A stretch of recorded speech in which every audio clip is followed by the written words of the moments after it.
అందరికీ నమస్కారం. మన రిసి స్టడీ సర్కిల్ యూట్యూబ్ ఛానల్కి స్వాగతం.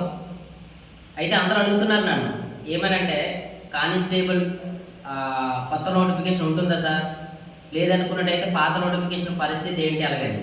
సో చాలాసార్లు కామెంట్స్ పెడుతున్నారు, దాని మీద ఎలా రెస్పాండ్ అవ్వాలో నా దగ్గర సమాచారం లేదు. సో గతంలో కూడా నేను ఒక మాట మీకు చెప్పాను, ఏంటనంటే ఫస్ట్ టైం అనుకుంటాను పేపర్ ఎగ్జామ్ అయిన వెంటనే ఆ పేపర్ మీద అనాలిసిస్ చేసి నేను 4 నుంచి 5 తప్పులు ఉన్నట్టు నేను గుర్తించి మీకు అందరికీ చెప్పాను. సో దాని మీద అందరూ కలుస్తాయే కావాలని చాలా డైనమాలో ఉన్నారన్నమాట. సో ఏదేమైనప్పుడు కూడా ఏంటంటే ఈ విషయం మొన్నట్లో వరకు ఒకటి ఏంటంటే సుప్రీంకోర్టులో ఉంది, హైకోర్టులో ఉంది. అయితే కేసు యొక్క మొత్తం మనం పరిశీలించినట్టయితే ఇక్కడ 2 రకాలుగా ఉంది. ఒకటి, అందులో తప్పులు ఉన్నట్టు డివిజనల్ బెంచ్లోని తీర్పు అనేది ఉండడం జరిగింది. అంటే ఇప్పుడు హైకోర్టులోకి వెళ్ళింది, మళ్ళీ డివిజనల్ బెంచ్ కూడా ఉండడం జరిగింది. ఇక రెండోది ఏంటంటే సుప్రీంకోర్టుకి ఎవరు వెళ్ళారంటే హోంగార్డులు ఏంటంటే సుప్రీంకోర్టుకి వెళ్ళడం జరిగింది అనమాట. అది ప్రభుత్వం తీసుకునేటువంటి ఇష్యూ. అయితే ఇక్కడ లీగల్గా ఏంటంటే మనకు తప్పులు ఉన్నాయి కాబట్టి కోర్టు ప్రాపర్గా మనం సబ్మిట్ చేశాం కాబట్టి దానిపైన తదుపరి బోర్డు అనేది ఏంటంటే చర్యలు తీసుకోమని కోర్టు వారు ఆదేశించినట్టయితే కొద్దిగా ముందుకెళ్ళడానికి అవకాశం ఉంటుంది. ఇక రెండోది ఏంటంటే లేటెస్ట్గా మన దగ్గర ఉండేటువంటి సమాచారం ఏంటంటే నేను కూడా హోమ్ మినిస్టర్ గారితో సన్నిహితంగా ఉండేటువంటి కొంతమంది వ్యక్తుల నోటీసులో కూడా మనం పెట్టడం జరిగింది. అంటే ఏంటి, ప్రాపర్గా ఏదైతే తప్పులు ఉన్నాయో సో అవన్నీ కూడా ఏంటంటే మాకు దగ్గర నియోజకవర్గమే కాబట్టి పాత్రాయపేట, సో సన్నిహితంగా ఉండేటువంటి మేడం గారికి సన్నిహితంగా ఉండేటువంటి వ్యక్తుల ద్వారా ఈ యొక్క సమాచారాన్ని మేడం గారు కూడా చేరవేయడం జరిగిందనమాట. మొత్తానికి ఏదేమైనప్పుడు కూడా ఏంటంటే అతి త్వరలో, ఓకేనమ్మా, అతి త్వరలో అంటే నాకున్న సమాచారం ప్రకారం సెప్టెంబర్ కల్లా ఈ కానిస్టేబుల్ సెప్టెంబర్ ఎండింగ్ కల్లా కానిస్టేబుల్ పైన ప్రభుత్వం ఏదో ఒక నిర్ణయం తీసుకునేటువంటి అవకాశం అయితే మాత్రం 99% ఉందమ్మా. సో ఎలా అనుకున్నట్టయితే మ్యాక్సిమం ఆ 4 మార్కులు ఏదైతే ఉన్నాయో అవంతా కూడా ఏంటంటే పరిశీలించి మేడం గారు కూడా ఏంటంటే దాన్ని ఒకసారి పరిశీలించి తర్వాత వచ్చారంటే వాళ్ళకి ఓఎస్డీ అనుకుంటాను సబ్జెక్ట్ కరెక్షన్ మొత్తానికి ఏంటంటే తన వ్యక్తిగత కార్యదర్శి కూడా ఒకసారి పరిశీలించమని మేడం గారు చెప్పినట్టు సో మనకైతే సమాచారం ఉంది. సో దాని మీద త్వరలో నిర్ణయం వెలువడేటువంటి అవకాశం అయితే ఉంది.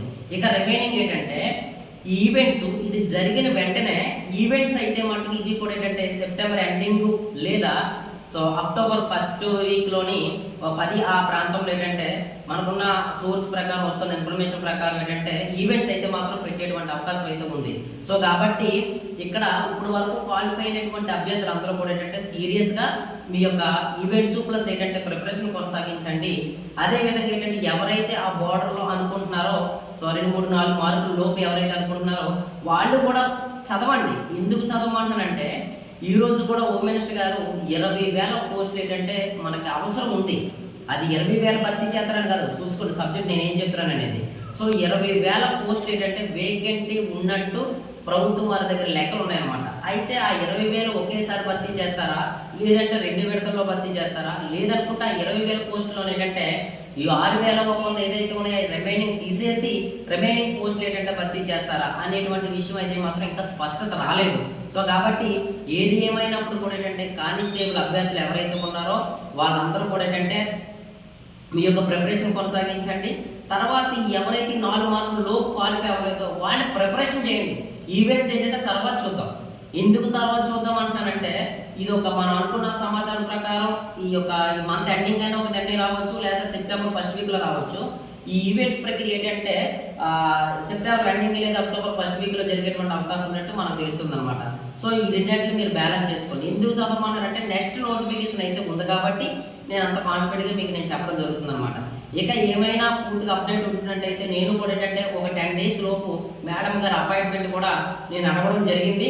సో మనకి ఏమైనా సమయం చూసుకొని ఒకవేళ అది కన్ఫర్మ్ అయినట్టయితే ఈ విషయం పైన ఏది ఏమైనప్పుడు కూడా ఏంటంటే ఈ గందరగోళానికి ఫుల్ స్టాప్ పడాలి. ఎందుకు పడాలని చెప్తున్నానంటే ఇప్పుడు క్వాలిఫై అయినటువంటి అభ్యర్థులు కూడా ఏంటంటే ఎప్పుడు ఈవెంట్స్ పెడతారా, ఎప్పుడు మెయిన్స్ పెడతారా అని వాళ్ళు కూడా డైల్మాలో ఉన్నారు. అట్ ద సేమ్ టైం వాళ్ళు కూడా ఏంటంటే హాస్టల్స్లో బయట అయితే చదువుతూ చాలా ఇబ్బందులు పడుతున్నారు. సో దయచేసి ప్రభుత్వం కూడా ఏంటంటే త్వరగా మీరు ఏ నిర్ణయం తీసుకున్నా సరే ఏంటంటే త్వరగా నిర్ణయం తీసుకొని అది ఏదైతే 6,100 పోస్టులు ఉన్నాయో అవి త్వరగా నోటిఫికేషన్ ఇచ్చిన అదే దాన్ని ఫిలప్ చేసినట్టయితే ఈ నిరుద్యోగులకి ఊరట కలిగించేటువంటి అవకాశం అయితే ఉంటుంది. అట్ ద సేమ్ టైం దాంతో సంబంధం లేకుండా మరొక కొత్త నోటిఫికేషన్ కూడా అటెండ్ అయ్యి ఇవ్వడానికి అయితే మాత్రం ప్రభుత్వం సన్నాహాలు చేస్తున్నట్టు మనకైతే సమాచారం ఉంది. సో కాబట్టి ఏదైనా నా దగ్గర ప్రాపర్గా సమాచారం ఉంటేనే నేను వీడియో పెడతాను. లేకపోయినట్టయితే మనకు యూస్ లేకపోతే దాని ద్వారా డబ్బులు రెవెన్యూ ఇలాంటిదైతే మాత్రం నాకైతే మాత్రం అవసరం లేదు, మీరు గుర్తుపెట్టుకోండి, ఓకేనా. సో దయచేసి ఏంటంటే ఇలాంటి ఏదైనా ప్రాపర్ ఇన్ఫర్మేషన్ ఉంటే మాత్రమే మీకు నేను షేర్ చేస్తాను అన్నమాట. సో కాబట్టి ఏమైనా డౌట్ చేయాలన్నట్టయితే మీరు నాకు కామెంట్ రూపంలో తెలియజేయండి.